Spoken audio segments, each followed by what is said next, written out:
Late Night Health continues with Dr. Hans Kluger. We are coming to you from the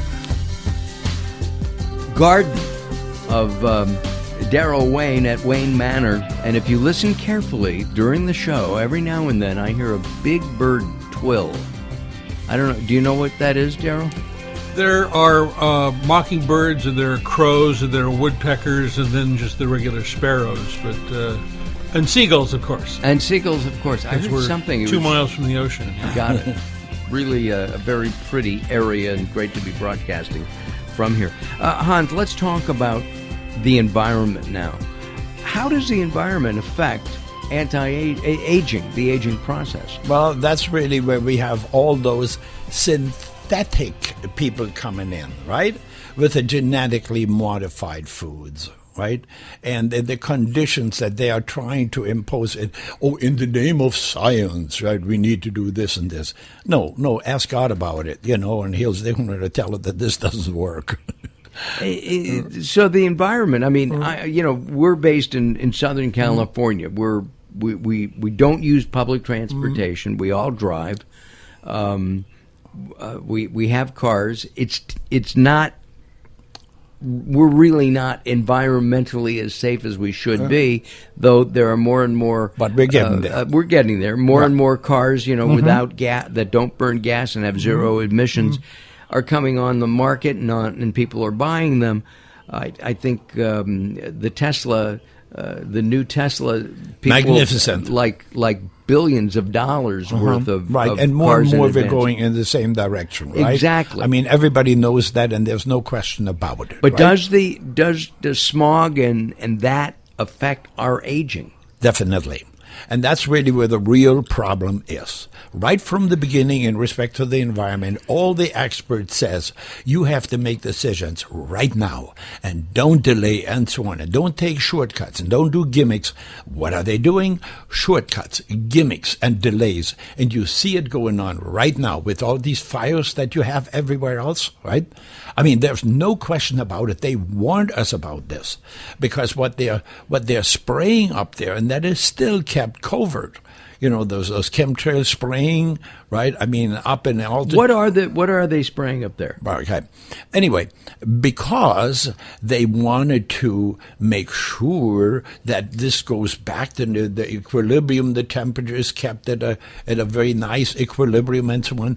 They tell us that high altitude spraying of chemicals is the right way to do it. No, it isn't. Neither NASA nor science nor anybody says that. And it's really very strange because it's all kept covert. And who's doing the spraying? First of all, that's really. I mean, yeah, we know. It's the special food industry. It's the polluting people and so on that are trying to delay real actions. But again, we are going against what anybody. I mean, from NASA to the most conservative organization tell us. He says you've got to make decisions that have to be made now, and no shortcuts and no gimmicks. And yet, that's what they are doing. But lot of you've mentioned conservatives, and I'm not trying to be political here, but a lot of conservatives, a lot of Republicans have denied that we have climate change, that there is global warming, totally, that we don't need to worry, that we can still burn. We have gas and oil to last us for eons. Yeah, that's total nonsense. I mean, I wasn't heading in this direction. Definitely not. Right, I mean, because we have to make changes.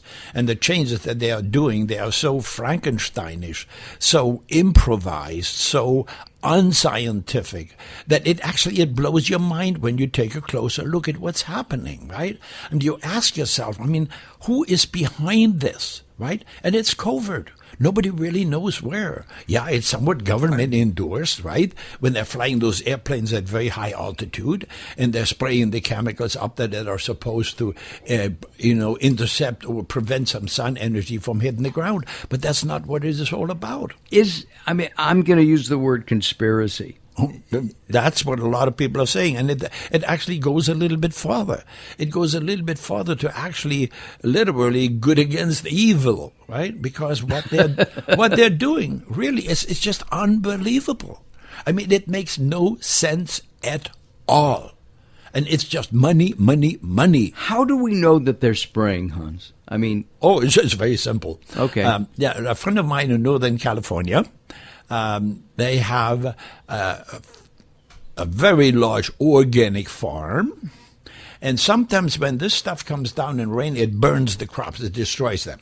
So he asks the question, he says, what's going on, right? And he doesn't get any answers. Well, that's not the right way to do it, right?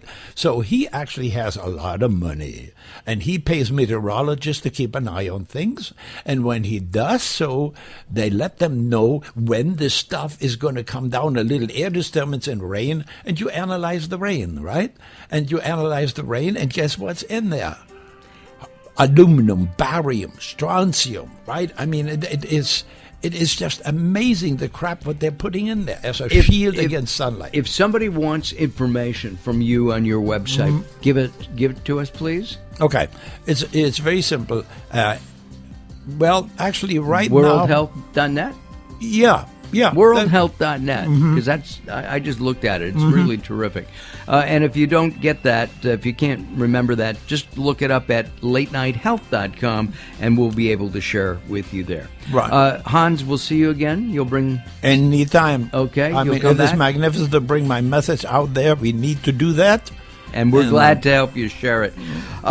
Coming up next, we're going to talk with a doctor about pain meds and how even over-the-counter stuff can lead to addiction. All right, I'm Mark Alyn, along with Daryl. We'll be back.